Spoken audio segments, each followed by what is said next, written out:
The Galactic Council chamber fell silent as Ambassador Sarah Chen placed her datapad on the polished obsidian table, with a soft click that somehow echoed through the vast hall. The 14 species representatives watched with varying degrees of satisfaction and smugness as she stood, her movements deliberate and unhurried. "The Terran Federation accepts the Council's decision," she said, her voice carrying neither anger nor pleading, just a quiet resignation that made Councillor Vextar of the Zalani shift uncomfortably in his crystalline seat. "We will comply with Resolution 847 Alpha and withdraw from all Council territories within the specified time frame." Vextar's mandibles clicked with barely concealed triumph. Finally, the upstart humans would be put in their place. For 30 years, these newcomers had disrupted the careful balance of galactic politics with their strange notions of equality, their insistence on representing lesser species, and their disturbing habit of questioning ancient protocols. "The Council appreciates Terra's cooperation," Vextar replied, his translator rendering his words with diplomatic politeness that barely masked his satisfaction. "Perhaps this will serve as a learning experience about respecting established order." Ambassador Chen's lips curved in something that wasn't quite a smile. "Oh, we've learned quite a lot, Counselor. More than you might expect." She gathered her materials with the same unhurried precision. "Our evacuation ships will begin departing tomorrow."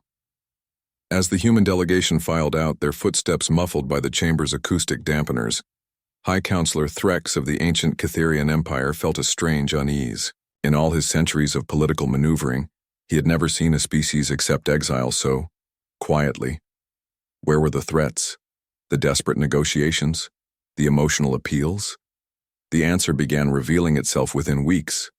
The first sign came from the Outer Rim territories. Trade ships that had relied on human-maintained hyperspace beacons suddenly found themselves adrift in unmapped space. The beacons weren't destroyed. They simply stopped working. One by one, their complex human-designed algorithms failed, leaving vast regions of space effectively cut off from major trade routes. "It's probably just poor maintenance," Counselor Zephys of the Aquatic Hegemony bubbled through her translation. Humans always over-engineered everything anyway. But the problems cascaded. Medical stations across 3 sectors reported critical shortages when human pharmaceutical shipments ceased. The humans hadn't sabotaged anything. They had simply honored their contracts to the letter and then declined to renew. No explanation, no negotiation, just polite declination. Dr. Marcus Webb, the head of xenobiology at New Geneva Station, had transmitted a final research report before evacuation. His work on Zarathi virus mutations had been preventing a pandemic that swept through their population every few decades. Without continued human research and vaccine development, the Zarathi began falling ill by the thousands. "They're doing this deliberately." Vextar's voice cracked through his translator during an emergency session. "This is economic warfare." "Actually," came a calm voice from the chamber's communication array, "this is exactly what you asked for." The council members turned in surprise. Ambassador Chen's image materialized in the center of the chamber, transmitted from a human vessel somewhere in deep space. "Ambassador," High Counselor Threx rumbled, "this communication was not scheduled." "No, but I thought you might want to understand what's happening," Chen replied. "You see, when you voted to expel humanity from the Council and ordered us to cease all activities in Council space, we complied. Completely." She gestured to something off-screen, and data began flooding the chamber's displays. Trade statistics, research projects, maintenance contracts, humanitarian missions. A staggering web of activity that had become so integrated into galactic civilization that it had become invisible. "We weren't trying to be indispensable," Chen Yi continued. "We were just helping. That mining operation on Kepler 442b that supplied your shipyards for 20 years?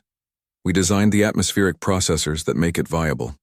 The early warning system that's prevented 17 major asteroid impacts. Human engineering.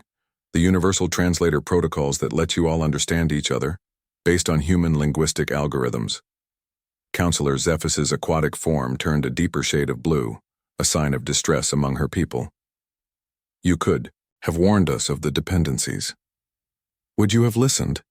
Chen asked. For 3 decades, you've dismissed human contributions as crude, temporary solutions. You were so focused on our political disruptions that you never bothered to understand our technical ones. The data streams continued.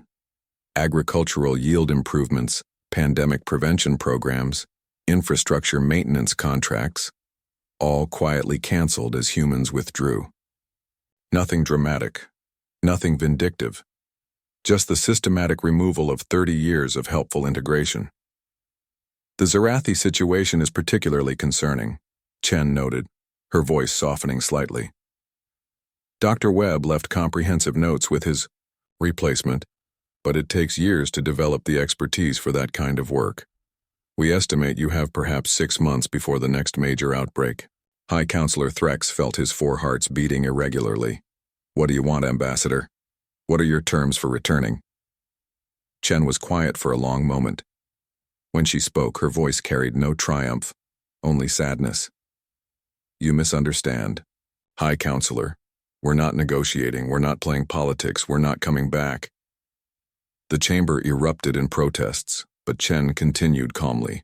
You made it very clear that humanity doesn't belong in your vision of galactic civilization. So we're finding our own way. There's a whole galaxy out there beyond your territories, full of species who've never been invited to your exclusive club. Turns out they're quite interested in human disruptions like equality, cooperation, and actually solving problems instead of just managing them. Vextar's voice rose to a screech.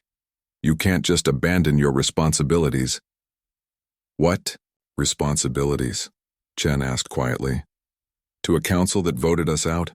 To governments that saw our help as interference? We offered partnership, you demanded submission.